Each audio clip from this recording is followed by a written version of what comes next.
Welcome to a new edition of Choice Cuts. We're on a new stage. We've got more guests. Hello, guests. Thanks for coming out. Today's topic, we're going to be talking about horror films and replay value. Recently, I was on Twitter bitching and moaning about how there were no modern horror films that I wanted to revisit more than once. And to discuss this, I brought on Bria Grant, actress, producer, director, know-it-all, awesome. And I brought on Evan Dixon, Bloody Disgusting, and Todd Gilchrist, critic and awesome journalist. So, guys, when I look back at horror films, there are a few that I reach to. There are a few films that don't get sold to Amoeba, and they're always sitting on my shelf, and that would be like Fright Night, Return of the Living Dead, Dawn of the Dead, and The Exorcist. I mean, those are films that I will revisit. But when I look at films in the last decade, there's nothing I'm really thrilled about, maybe save for Cabin in the Woods, which I saw on repeat once it came out on DVD. Do you guys agree, disagree? For the most part, I agree. I mean, I revisit Cabin in the Woods. I revisit, like, Drag Me to Hell. Yeah.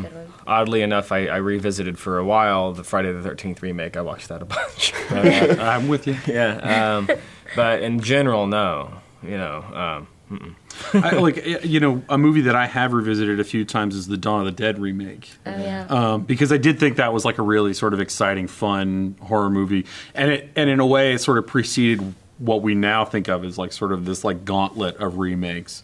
And for whatever reason, that one has just enough of a degree of difference that I feel like you can revisit it. You don't feel like you're just watching a carbon copy of the original. The reason I feel like that most of them don't have a replay value is because they don't have any deeper substance to them, which is not to say that, like, even, say, if you look at the original Friday the 13th movies, that they had deeper substance to them. Yeah, exactly. But there was something that was inherently fun, and I think there was also sort of, particularly for horror fans, like, sort of that was formative, where they were, really embracing those as a kid or as a teenager, whereas now, as adults, we're like, well, yeah, I saw that 20 years ago, and I would rather watch, even if it's Friday the 13th Part 8, yeah. I would rather watch that than something that's new that is clearly and purely derivative of, whatever horror movie it is remaking. Exactly. Right. I think that's what, on the same note, I think that maybe our generation, we are no longer finding a lot of new movies that we want to revisit, but what about people who are about 10 years younger than we are, or people in their teens or early teens? There's a lot of movies now that we may think are silly or ridiculous, but even like the Paranormal Activities or the Human Centipedes or things like that are like seem outlandish or something to us. Like they could reach like cult status with teenagers because they're so crazy to them that they have this like Paranormal Activity is their generation's Friday the 13th. Exactly, yeah. It definitely is a generational thing, I think, and I'd love to meet anybody who's going to watch Human Centipede Part 2 on repeat. Well, I think that there are those people, and I think they're just significantly younger. Yeah. I feel like one issue with that, though, is that, one of the things that I'm drawn to, say if I want to watch Friday the 13th Part 2, it's that, I'm drawn into that nostalgia and that environment, and I feel like I'm at summer camp in the 80s. When I watch some of the early Elm Street movies, they have good characters that really pop, same thing with Fright Night or whatever, I don't see a lot of that in modern horror, Heart. I think there's not a lot of heart. There's not a lot of heart with stuff. I mean, and stuff that we can connect to. I mean, some of the films I brought up, Return of the Living Dead, great characters. Yeah. Fun characters. Fright Night, the same thing. Obviously, I'm lumping myself in strictly with the 80s, but there are films going backwards that I can revisit time and time again. Well, you mentioned, we talk about 80s movies. One of the ones that I actually have revisited a few times is House of the Devil. And as much as anything, I think I watched it like the first couple times and I just really liked it. And I did really like the characters.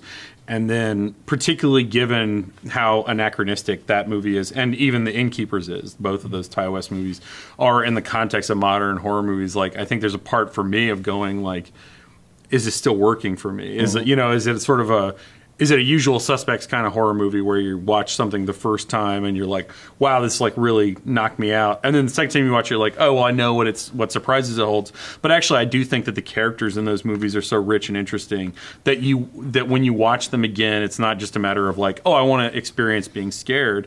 It's that I want to like sort of spend time with these characters more. It's the same thing with The Family and You're Next, actually, I think. I could spend time with that family, and that movie would have replay value. Yeah.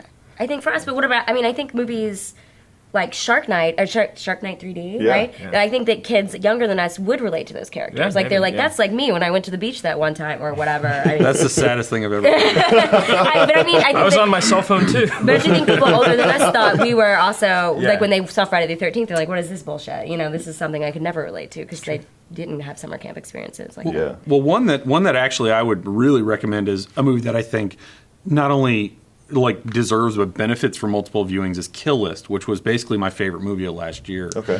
And each time I watch it, like I see how much more cohesive it was than the last time.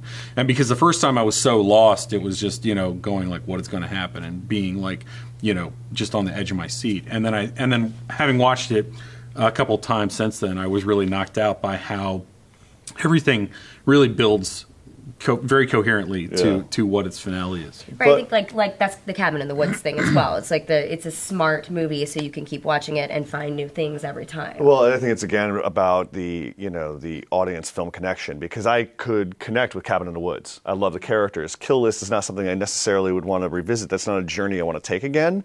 But just because I feel it's so somber, so grim, and I already know what's coming. Like you said, it's one of those films where I kind of already know it's coming, so I feel like I've already reached a payoff for that, and I don't need to dig any deeper. And I guess it's a personal experience. Well, I would also say, maybe Kill List is more like The Shining. I mean, it's a movie that I don't feel like. I mean, maybe some people can watch the movie over and over again, but like I find that movie so haunting and so deliberately paced that every couple of years I'm like, man, I really want to watch The Shining, and I watch it, and then it takes another couple of years for me to actually do it. And Kill List may be sort of more that way in the sense that it doesn't have the sort of fun factor. Mm-hmm. Certainly, I would never argue. But I do think that it has so much more substance to its construction that it's as admirable as it is enjoyable, sort of in an artistic way. Very cool. Well, thanks for coming on. I really appreciate it. Stay tuned for more episodes of Choice Cuts in the near future.